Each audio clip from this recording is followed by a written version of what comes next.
नमस्कार दोस्तों, स्वागत है आप सभी का निष्काम एजुकेशन पर। आज की इस वीडियो में हम छात्रावास अधीक्षक भर्ती से संबंधित कंप्यूटर के एक टॉपिक उसके परिचय एवं विकास पर बात करेंगे, जिस पर हम टोटल 20 MCQs देखेंगे। ठीक है, और ये जो MCQs हैं ये प्रीवियस ईयर क्वेश्चंस पर आधारित हैं, तो ये बहुत ही इंपॉर्टेंट है, इसलिए पूरे वीडियो को ध्यान से देखिएगा। ठीक है, तो चलिए शुरू करते हैं आज का वीडियो। देखते हैं पहला क्वेश्चन क्या है। पहला क्वेश्चन है, कंप्यूटर के संबंध में कौन सा कथन यहाँ पर सत्य नहीं है पूछा गया है। ठीक है, तो कौन सा सत्य नहीं है, कौन सा गलत है, आपको देखना है। पहला कथन दिया गया है कि यह क्या करेगा, आंकड़ों का भंडारण और विश्लेषण करने में सक्षम है बोल रहे हैं। तो बिल्कुल डाटा का स्टोर करता है, ठीक है, एनालाइज करता है, तो बिल्कुल भंडारण और विश्लेषण करने में सक्षम है, ये बिल्कुल सही कथन है। ठीक, इसके बाद देखिए, पूर्ण गोपनीयता बनाए रखने में सक्षम है। जब आप पासवर्ड स्ट्रॉन्ग रखेंगे तो ये बिल्कुल गोपनीयता बनाए रखने में सक्षम होता है। ठीक है, तो पासवर्ड के माध्यम से इसमें भी सक्षम हो गया। कभी कभी वायरस द्वारा संक्रमित हो सकता है, बिल्कुल हो सकता है। ठीक है, वायरस पर भी एक डिटेल वीडियो आपको मिलेगी इस चैनल पर। ठीक है, लेकिन अभी अपलोड नहीं हुआ है, हो जाएगा। अब इसमें देखिए, वायरस द्वारा भी संक्रमित होता है। तो हमने यहाँ पास देखा कि तीनों ही कथन जो है सत्य हैं। ठीक है, तीनों ही कथन सत्य है, इसलिए आपका आंसर हो जाएगा इनमें से कोई नहीं। फिर आगे बढ़ते हैं। देखिए, अगला क्वेश्चन है, डाटा क्या है। तो डाटा या फिर आंकड़े जिसे हम बोलेंगे वे क्या हैं। तो क्या ये अर्थहीन कच्चे तथ्य हैं, या फिर अर्थपूर्ण व्यवस्थित आंकड़े हैं जिसे हम डाटा बोलेंगे, या फिर ये सूचना है, या फिर उपर्युक्त सभी। तो देखिए, जो अर्थहीन कच्चे तथ्य होते हैं उन्हें हम क्या बोलते हैं, डाटा बोलते हैं। ठीक है, ऑप्शन ए। जैसे हमने कहा, जो अक्षर होते हैं, कोई भी अक्षर ले लीजिए, जैसे हमने ADB ऐसा कुछ ले लिया, ये क्या है, आंकड़े हैं। हमने 25, 35 कुछ भी ले लिया, ये क्या है, आंकड़े हैं।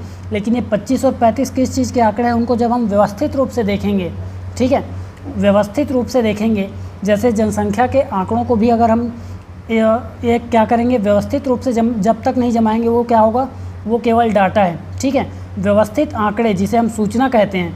ठीक है, अर्थपूर्ण व्यवस्थित आंकड़े जिसे सूचना बोलते हैं, इसी का व्यवस्थित रूप होता है। ठीक है, डाटा को जब व्यवस्थित करते हैं तो वो क्या कहलाता है, सूचना या फिर अर्थपूर्ण व्यवस्थित आंकड़े कहलाता है। इसका मतलब डाटा क्या है, कच्चे तथ्य हैं। ठीक है, केवल कच्चे तथ्य जिनका कोई अर्थ नहीं होता। ठीक है, तो यहाँ पास ऑप्शन ए आपका राइट आंसर हो जाएगा। फिर आगे देखिए, कंप्यूटर में कौन सा कार्य संभव नहीं है। क्या इनपुटिंग संभव नहीं है। तो बिल्कुल इनपुटिंग तो संभव है। ठीक है, अंडरस्टैंडिंग, प्रोसेसिंग या फिर कंट्रोलिंग। प्रोसेसिंग भी संभव है, कंट्रोल भी कर लेता है कंप्यूटर, किसके माध्यम से, CPU में आपका कंट्रोल यूनिट होता है, उसके माध्यम से कंट्रोल करेगा। ठीक है, तो अंडरस्टैंडिंग नहीं है, इसकी खुद की कोई समझ नहीं है, खुद से है, इसके पास बुद्धि नहीं है, तो ये क्या कहलाएगा आपका, अंडरस्टैंडिंग इसके पास संभव नहीं है। ठीक है, तो ऑप्शन बी राइट आंसर है। फिर आगे बढ़ते हैं। अगला है, विश्व कंप्यूटर साक्षरता दिवस कब मनाया जाता है। तो देखिए, विश्व कंप्यूटर साक्षरता दिवस मनाया जाता है 2 दिसंबर को। कंप्यूटर साक्षरता बोला जाए तो कंप्यूटर साक्षरता क्या है, कंप्यूटर और उससे संबंधित जो तकनीकें हैं, ठीक है, कंप्यूटर से संबंधित तकनीकों की जानकारी होना और उसे दैनिक रूप से उपयोग करने में सक्षम हो पाना। ठीक है, सामान्य उपयोग करने में सक्षम हो पाना ही क्या है, कंप्यूटर साक्षरता है। इसके अलावा एक शब्द में अगर बोला जाए तो कंप्यूटर की कार्य क्षमता, अगर आप कंप्यूटर की कार्य क्षमता को जानते हैं, ठीक है, उसके उपयोग को जानते हैं, तो आप क्या है, कंप्यूटर साक्षर हैं। ठीक है, डिजिटल साक्षर हैं। ठीक, तो कंप्यूटर साक्षर या डिजिटल साक्षरता वही है। ठीक है, इसके बाद आगे बढ़ते हैं, अगला क्वेश्चन देखते हैं। अगला क्वेश्चन है, आधुनिक कंप्यूटर के जनक कहे जाते हैं। तो आधुनिक कंप्यूटर के जनक कहे जाते हैं चार्ल्स बेबेज को। ठीक है, क्योंकि चार्ल्स बेबेज ने क्या किया था, 1842 में एनालिटिकल इंजन इसका आविष्कार किया था। ठीक है, ये एनालिटिकल इंजन किसके आधार पर चलता था, किसके निर्देश पर, तो पंच कार्ड के निर्देश पर चलता था। और इस पंच कार्ड में पहला प्रोग्राम डाला था लेडी एडा अगस्टा ने। ठीक है, लेडी एडा अगस्टा ने इसमें पहला प्रोग्राम डाला था, याद रखेंगे। और ये पंच कार्ड होता क्या था, तो याद रखेंगे, ये कागज़ का बना एक कार्ड होता था। ठीक है, कागज़ का बना एक कार्ड होता था जिसमें पंच द्वारा क्या करते थे, छेद बनाकर उसमें डाटा का स्टोर किया जाता था। ठीक है, डाटा स्टोर किया जाता था और प्रोग्राम भी स्टोर किया जाता था, डाटा और प्रोग्राम दोनों इसमें स्टोर किए जाते थे। ठीक है, तो पंच कार्ड और चार्ल्स बेबेज का जो एनालिटिकल इंजन है और एडा अगस्टा, इन तीनों के बारे में याद रखेंगे। ठीक है, फिर आगे बढ़ते हैं, अगला क्वेश्चन देखते हैं। कंप्यूटर की गति को किसमें मापा जाता है। तो याद रखेंगे, कंप्यूटर की गति को मापा जाता है मिप्स में, ठीक है, MIPS में, ठीक। इसका मतलब होता है मिलियन इंस्ट्रक्शंस पर सेकेंड, ठीक है, मिलियन इंस्ट्रक्शंस पर सेकेंड इसका मतलब, इसका फुल फॉर्म होता है, ठीक है। इसका मतलब 1 सेकेंड में कंप्यूटर कितने निर्देशों पर कार्य कर सकता है, इस पर ये क्या होती है, कंप्यूटर की गति होती है, ठीक है। तो वर्तमान में इसमें मापा जाता है MIPS में, ठीक है, याद रखेंगे। और कंप्यूटर के प्रोसेसर की जो गति है उसको हर्ट्ज से मापा जाता है, याद रखेंगे। फिर आगे देखते हैं अगला क्वेश्चन। कंप्यूटर के उपयोगकर्ता जो कि कंप्यूटर के विशेषज्ञ नहीं हैं क्या कहलाते हैं? क्या नॉन एक्सपर्ट्स कहलाएंगे, या एंड यूज़र कहलाएंगे, या इंड यूज़र कहलाएंगे, या जनरल यूज़र? कौन सा होगा इसमें से? तो याद रखेंगे एंड यूज़र कहलाते हैं, ठीक है। जो विशेषज्ञ तो नहीं है परंतु उन्हें कंप्यूटर की जानकारी है, कंप्यूटर पर कार्य कर सकते हैं दैनिक जीवन में, ठीक है। एक प्रकार से कहा जाए तो कंप्यूटर साक्षर जो यूज़र होते हैं उन्हें हम एंड यूज़र बोलते हैं, ठीक है।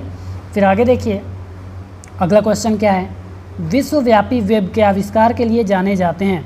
विश्वव्यापी वेब, जब आपको हिंदी समझ में ना आए एक बार आपको क्वेश्चन पेपर में इंग्लिश को भी देखना है, ठीक है। तो वर्ल्ड वाइड वेब जो WWW है, ठीक है, उसके आविष्कार के लिए कौन जाने जाते हैं? तो याद रखेंगे sir Tim Berners-Lee. Option A यहाँ पास राइट आंसर हो जाएगा, ठीक है। सर टिम बर्नर्स-ली इन्होंने WWW का आविष्कार किया। और याद रखेंगे विंटन सर्फ इंटरनेट के आविष्कार के लिए जाने जाते हैं, ठीक है। जेम्स गोसलिंग इन्होंने जावा का आविष्कार किया था, जावा लैंग्वेज है, ठीक है। और इसके बाद रे टॉमिल्सन कंप्यूटर की लैंग्वेज है, ठीक है, प्रोग्रामिंग लैंग्वेज है जावा। इसके बाद रे टॉमिल्सन इन्होंने ईमेल का आविष्कार किया था। किसका आविष्कार किया था? ईमेल का आविष्कार किया था। पहला ईमेल भेजा था इन्होंने 1971 में। और अगर भारत के परिप्रेक्ष्य में ईमेल का आविष्कार देखा जाए तो VA शिवा अय्यादुरई ने किया था। VA शिवा, ठीक है, VA शिवा अय्यादुरई ने इसका आविष्कार भारत में किया था, याद रखेंगे, ठीक है। फिर आगे बढ़ते हैं अगला क्वेश्चन देखते हैं। निम्न में से कौन सी साइबर अपराध की 2 आवश्यक विशेषताएं हैं? इसका मतलब किन 2 चीज़ों के बिना साइबर अपराध बिल्कुल हो ही नहीं सकता, ठीक है। तो क्या कार्यप्रणाली के रूप में कंप्यूटर प्रौद्योगिकी तथा पर्यावरण की अखंडता। तो यहाँ पास देखिए पर्यावरण की अखंडता से इसका संबंध तो नहीं लग रहा है ना। फिर आगे देखिए अपराधी की कंप्यूटर दक्षता। अपराधी क्या है? कंप्यूटर में बिल्कुल दक्ष है, जबकि जो शिकार हुए हैं किसके? साइबर क्राइम के, साइबर अपराध के, वे कंप्यूटर प्रौद्योगिकी से अनभिज्ञ हैं। तो ये बिल्कुल एक सटीक कारण है जो कि क्या है? साइबर अपराध की आवश्यकता है, ठीक है। इसके बिना साइबर अपराध नहीं हो सकता। अगर शिकार भी कंप्यूटर में दक्ष है तो उसके साथ साइबर अपराध नहीं हो सकता, ठीक है, साइबर फ्रॉड उसके साथ नहीं हो पाएगा। इसके बाद हार्डवेयर सॉफ्टवेयर दिया है, हैकर्स क्रैकर्स दिया है। हार्डवेयर सॉफ्टवेयर नहीं होगा तो कंप्यूटर ही नहीं होगा, फिर साइबर अपराध की तो बात ही नहीं है। हैकर्स क्रैकर्स भी यहाँ पास नहीं होंगे। आवश्यक तथ्यों में यहाँ पर जो आवश्यक हैं वो हो जाएगा कंप्यूटर में दक्षता किसकी? अपराधी की, और शिकार की कंप्यूटर प्रौद्योगिकी से अनभिज्ञता, ठीक है। फिर आगे देखिए निम्न में से कौन सा वीडियो कॉन्फ्रेंसिंग सिस्टम के लिए आवश्यक घटक नहीं है? तो वीडियो कॉन्फ्रेंसिंग के लिए आवश्यक घटक देखिए, क्या वीडियो कैमरा नहीं है? बिल्कुल, वीडियो कैमरा अगर ना हो तो वीडियो कॉन्फ्रेंसिंग की बात ही नहीं की जा सकती। डिस्प्ले डिवाइस ना हो, देखिए वीडियो कैमरा से आप क्या करेंगे? खुद को सामने वाले को शो करेंगे। डिस्प्ले डिवाइस से आप सामने वाला जिससे आप वीडियो कॉन्फ्रेंसिंग कर रहे हैं, ठीक है, उनके इमेज देख पाएंगे। और टेलीफोन का यहाँ पास कोई जो है उपयोग नहीं है, तो ऑप्शन सी इसका क्या है? आवश्यक घटक नहीं है। माइक्रोफोन से आपकी और सामने वाले की आवाज़ आप तक आ पाएगी, ठीक है, माइक्रोफोन से आपकी आवाज़ आ पाएगी और स्पीकर से आप सामने वाले की आवाज़ सुन पाएंगे, ठीक है। फिर आगे बढ़ते हैं, अगला क्वेश्चन देखते हैं। अगला है फ्लैश ड्राइव को लोकप्रिय रूप से किस नाम से जाना जाता है? क्या माइक्रो प्रोसेसर, रैम, रोम या फिर पेन ड्राइव? तो फ्लैश ड्राइव को जाना जाता है पेन ड्राइव के नाम से, ठीक है। किस नाम से जाना जाता है? पेन ड्राइव, याद रखेंगे, ऑप्शन डी राइट आंसर है। अगला क्वेश्चन है कौन सा सुमेलित नहीं है? ठीक है, हार्वर्ड आइकेन मार्क 1 तो बिल्कुल सुमेलित है, ठीक है। हार्वर्ड आइकेन ने मार्क 1 कंप्यूटर की खोज की थी और इन्होंने विश्व का ये मार्क 1 क्या था? विश्व का पहला पूर्ण स्वचालित, ठीक है, फुली ऑटोमेटिक क्या था? विद्युत यांत्रिक गणना यंत्र था, ठीक है।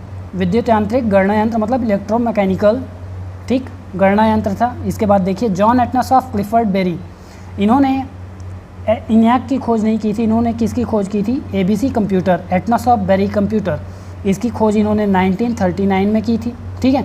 और ये विश्व का पहला इलेक्ट्रॉनिक डिजिटल कंप्यूटर था। फिर देखते हैं इन्याक। इन्याक क्या था? तो ये इलेक्ट्रॉनिक इंटीग्रेटर एंड कैलकुलेटर था, ठीक है। इलेक्ट्रॉनिक इंटीग्रेटर एंड कैलकुलेटर, याद रखेंगे इसका फुल फॉर्म। ये पहला पूर्ण इलेक्ट्रॉनिक डिजिटल कंप्यूटर था। क्या था? पहला पूर्ण इलेक्ट्रॉनिक डिजिटल कंप्यूटर था।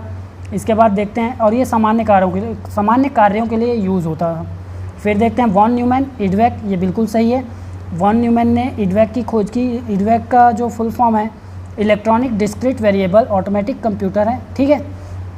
वॉन न्यूमैन ने आधुनिक कंप्यूटर के विकास में जो है सर्वाधिक योगदान दिया है, याद रखेंगे, ठीक है। सर्वाधिक योगदान किसने दिया है? तो वॉन न्यूमैन। और यहाँ पास आंसर कौन सा हो गया? ऑप्शन बी, ठीक। फिर आगे देखते हैं, पहली पीढ़ी के कंप्यूटर में मेमोरी के रूप में उपयोग किया जाता था। तो क्या उपयोग किया जाता था? पंच कार्ड, पेपर टेप, उपर्युक्त दोनों, या फिर मैग्नेटिक टेप। तो याद रखेंगे पहली पीढ़ी के कंप्यूटर में पंच कार्ड और पेपर टेप दोनों ही उपयोग किया जाता था। तो ऑप्शन सी यहाँ पास आंसर हो जाएगा, ठीक है। फिर याद रखिए ये तो फर्स्ट जनरेशन की बात हो गई। अब सेकेंड जनरेशन में देखें तो यहाँ पास हमें चुंबकीय मेमोरी, जो मैग्नेटिक मेमोरी देखने को मिलेगी, ठीक है, जिसमें हम मैग्नेटिक टेप और मैग्नेटिक डिस्क देखेंगे किस जनरेशन में? सेकेंड जनरेशन के कंप्यूटर्स में, ठीक है। फिर देखिए थर्ड जनरेशन। तो थर्ड जनरेशन में आपको क्या देखने को मिलेगा? जो सेकेंड जनरेशन की चुंबकीय भंडारण क्षमता थी उसमें क्या होगी? वृद्धि होगी। फिर फोर्थ जनरेशन। तो फोर्थ जनरेशन में हमें सेमीकंडक्टर मेमोरीज़ है उनका उपयोग देखने को मिलता है, जो चिप हैं, ठीक है। इसके बाद फिफ्थ जनरेशन में किस प्रकार की मेमोरी देखने को मिलती है? तो ऑप्टिकल डिस्क, ठीक है। ऑप्टिकल डिस्क और वर्चुअल मेमोरी की बात होती है पाँचवें जनरेशन के कंप्यूटर्स में, जो कि विशाल भंडारण क्षमता वाले मेमोरी हैं, ठीक है। फिर आगे देखिए, तीसरी पीढ़ी के कंप्यूटर में हार्डवेयर था। तो कौन सा हार्डवेयर था? क्या निर्वात ट्यूब, इंटीग्रेटेड चिप, ट्रांजिस्टर, या फिर माइक्रो प्रोसेसर है, ठीक है। नीचे आपका माइक्रो प्रोसेसर दिया हुआ है। तो जो तीसरी पीढ़ी है इसमें इंटीग्रेटेड चिप का प्रयोग किया गया, ठीक है। जो इसमें आपका कौन सा आता है? SSI आता है, ठीक है, और MSI। SSI मतलब आपका स्मॉल स्केल इंटीग्रेशन, और इसमें मीडियम स्केल इंटीग्रेशन आता है, ठीक है। निर्वात ट्यूब का उपयोग कब किया गया था? फर्स्ट जनरेशन में किया गया था। फिर ट्रांजिस्टर का आपका फोर्थ जनरेशन में किया गया, ठीक है, फोर्थ जनरेशन में। इसी थर्ड जनरेशन में जो हमने SSI और MSI का यूज़ किया, इसी को फोर्थ जनरेशन में VLSI के नाम से जाना गया। इसका मतलब क्या है? वेरी लार्ज स्केल इंटीग्रेशन, इसी में वृद्धि हो गई, ठीक है। तो ट्रांजिस्टर ये आपका ट्रांजिस्टर आपका कहाँ उपयोग किया गया? सेकेंड जनरेशन में। और फोर्थ जनरेशन में आपका माइक्रो प्रोसेसर है, ठीक है। फोर्थ जनरेशन में माइक्रो प्रोसेसर आ जाएगा। ट्रांजिस्टर आपका किस में आ जाएगा? सेकेंड में, ठीक है। फिर आगे देखते हैं माइक्रो प्रोसेसर कब यूज़ किया गया? तो फोर्थ, याद रखेंगे। इसी में हमने क्या देखा अभी? VLSI, ठीक है, वेरी लार्ज स्केल इंटीग्रेशन। फिर फिफ्थ में आपका क्या आ जाएगा? VLSI और SLSI मतलब सुपर लार्ज स्केल इंटीग्रेशन, ठीक है। और ULSI का मतलब यहाँ पास ULSI है, ठीक है, VLSI नहीं है, ULSI मतलब क्या हो जाएगा? अल्ट्रा लार्ज स्केल इंटीग्रेशन, ठीक है। इसके बाद अगला क्वेश्चन देखते हैं।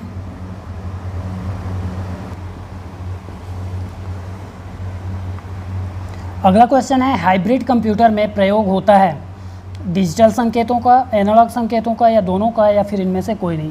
तो देखिए जब हाइब्रिड नाम से स्पष्ट हो रहा है, इसमें दो प्रकार के होंगे, तो डिजिटल और एनालॉग दोनों का उपयोग किया जाता है। ऑप्शन सी यहाँ पास करेक्ट आंसर हो जाएगा, ठीक है। याद रखेंगे डिजिटल संकेतों का उपयोग किस लिए होता है? गणना के लिए होता है, ठीक। और एनालॉग संकेत हैं उनका इनपुट और आउटपुट के लिए उपयोग किया जाता है, ठीक है।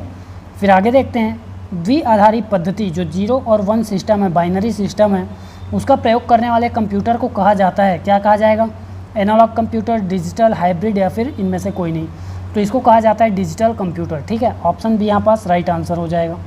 फिर आगे बढ़ते हैं, आधुनिक कंप्यूटर का जो लघु रूपण संभव हो सका है निम्न के प्रयोग से, किसके प्रयोग से हुआ है? ट्रांजिस्टर, समकलित परिपथ चिप्स, नैनो पदार्थ, या फिर अति सुचालक। तो यहाँ पास देखिए इसका जो लघुरूपण संभव हो पाया है वो केवल समकलित परिपथ चिप्स, ठीक है। अब इंग्लिश में देखें तो इंटीग्रेटेड सर्किट चिप्स, ठीक है, इंटीग्रेटेड सर्किट चिप्स, ठीक, इसके द्वारा जो है इसका लघुरूपण संभव हो पाया है। ये क्या है, अर्धचालक हैं, ठीक है, सेमीकंडक्टर्स हैं, इनके प्रयोग से ही जो है इतने छोटे कंप्यूटर हमें आज देखने को मिल रहे हैं, ठीक है। फिर जो इसमें नैनो पदार्थ दिया गया है, नैनो पदार्थ ये भविष्य के कंप्यूटर के लिए उपयोग किया जाएगा, ठीक है, जो कि अत्यंत विशाल क्षमता वाले होंगे और बहुत छोटे आकार वाले होंगे। क्या होंगे ये, छोटे आकार और विशाल क्षमता वाले, क्या होंगे, विशाल क्षमता वाले जो इनकी क्षमता होगी, ठीक है, मेमोरी होंगे, नैनो पदार्थ होंगे और जो इनके प्रोसेसर होंगे, ठीक है। तो नैनो पदार्थ और समकलित चिप्स, समकलित परिपथ चिप्स, समकलित परिपथ चिप्स समझ में आया आपको, ICC, ठीक है, इंटीग्रेटेड सर्किट चिप्स, इसी के माध्यम से इतना छोटा जो हो पाया है कंप्यूटर। इसके बाद अगला क्वेश्चन देखते हैं। अगला क्वेश्चन है बैंकिंग लेन देन में ESC का अर्थ है, ऑप्शन है excess credit supervisor, extra cash status, exchange clearing standard या फिर एक्सचेंज क्लियरिंग सर्विस। तो यहाँ पास सर्विस करेक्ट हो जाएगा, एक्सचेंज क्लियरिंग सर्विस, ठीक है, इसका फुल फॉर्म है। फिर आगे देखते हैं, चिन्हात्मक, चिन्हात्मक है यहाँ पास, ठीक है, चिन्हात्मक, चिन्हात्मक डाटा में प्रयोग किया जाता है किसका, अंकों का, अक्षरों का, चिन्हों का या फिर उपर्युक्त सभी। तो देखिए चिन्हात्मक में ये सभी आ जाते हैं, ठीक है, तो ऑप्शन डी आपका करेक्ट आंसर हो जाएगा। तो यहाँ पास जो है आज का हमारा जो कंप्यूटर पर पहला वीडियो था जिसमें हमने टॉपिक देखा कंप्यूटर के जो परिचय हैं, ठीक है, और उसका विकास, इस पर टोटल 20 MCQ जो है यहाँ पास कंप्लीट होते हैं, ठीक है। फिर देखिए इसके बाद आगे आपको कंप्यूटर के और भी पूरे टॉपिक्स के MCQs मिलेंगे आपको, ठीक है। तो इसके लिए आपको जुड़े रहना होगा चैनल से, और आप अगर आपको PDF चाहिए, ठीक है, तो जैसे ही आपका ये कंप्यूटर का टॉपिक ख़त्म होगा तो आंसर के साथ आपको ये क्वेश्चंस मिल जाएंगे। उसके लिए आप हमारे टेलीग्राम चैनल से ज्वाइन हो सकते हैं, ठीक है। तो वीडियो में अंत तक बने रहने के लिए धन्यवाद।